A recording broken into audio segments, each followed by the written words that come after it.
yeah, I mean, I witnessed that, the first time I stepped on the UM campus, and that's the day I actually made my decision that I would join the University of Miami fraternity. Um, I was always leaning towards Florida. My mom wanted me to go to Florida. I was pretty much sold on Florida, and I went to one UM practice, and the way those guys moved around, the chemistry they had, the family, just the camaraderie that they had, as well as competing. I was like, man, this is where I'm supposed to be. Like, this is where I fit in. I can see myself playing here. And it seemed like everything was moving in fast motion. But at the same time, like I said, those guys were so phenomenal, and you really don't realize it so much while you're caught up in the moment and while you're in the midst of everything. But when you take a step back and just realize some of the guys that I played with, I played with the best of the best.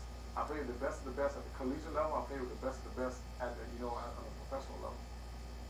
You were friends since childhood with Sean Taylor. You called him the best teammate you ever had. I've talked to various Hurricanes who also say that he is the craziest Hurricane in the history of a crazy program.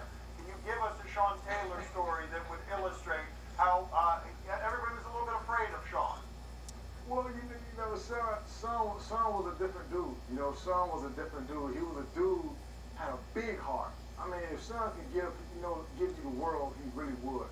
But at the same time, he had this intimidating factor about him, big guy, standing 6'3", 230 pounds, with an attitude, with a certain type of edge. Many people never understood where that edge came from, and Sean was just a guy, man, that I remember one time we were in practice, and Sean Taylor and Coach Shannon got into it for some odd reason. I'm not sure what it was. And I remember Coach Shannon put Sean on the second team. Now, we're playing cover 3. Sean is a free safety. He's in the deep middle of the field. By the time the quarterback says hut, he's in the backfield. Totally left his job responsibility. He was going to make a point to Coach Shannon, you don't ever put me on second team. And he hit, I believe it was Jason Gevers. And all you heard was, and his face mask was this way, the chin strap was this way, the mouthpiece came out.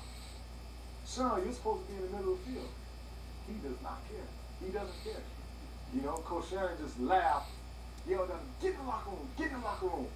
And that's all you can say. But at the same token, we call him Local Taylor. That's Sean. But, he was a guy, and like I tell you, the best teammate I ever had. I've never been in sync with a player as much as I've been in sync with him. It was like we were attached at the hip. And, we never said a word to each other in the field. We just knew what each other was doing. We knew what we were thinking, and we always played the same way.